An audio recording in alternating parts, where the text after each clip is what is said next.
On what works, corporate survival in the 90s. The Labor Department says that last month alone, more than 250,000 people lost their jobs. This is the story of a man who had an idea. His company gave it and him a chance. What works? Here's Bob DOTSON.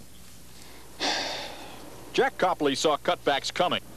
That was his job, reviewing budgets for the telephone company.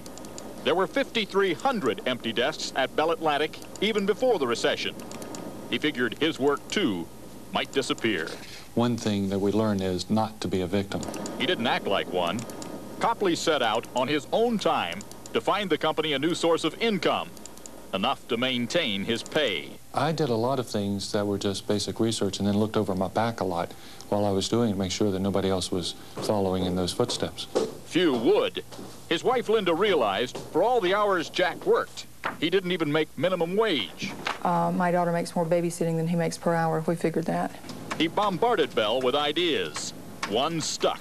A software program that lets users calculate costs by simply moving images on a computer screen. Now, we got to think about that in a whole nother context. The company agreed to give Copley a quick course in market research so he could find out whether his idea would sell. It did. I think it's a win-win situation for both me and the company, because the company gets to keep that talent, gets a product they wouldn't have had before, and probably do it at an investment rate that's far more economical than taking it as a big corporate project. So Bell agreed to continue his salary and let him work full-time on his idea, but offered an unusual gamble. Copley could bet 15% of his pay and take home part of the profits, if there were any.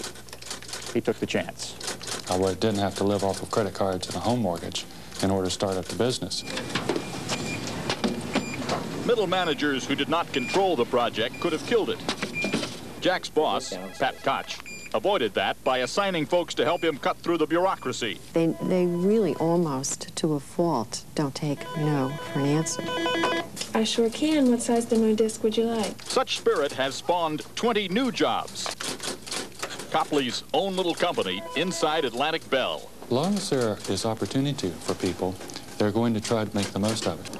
It's only whenever there's no hope, there's no way out, there's nothing but doom and gloom, then there's no enthusiasm.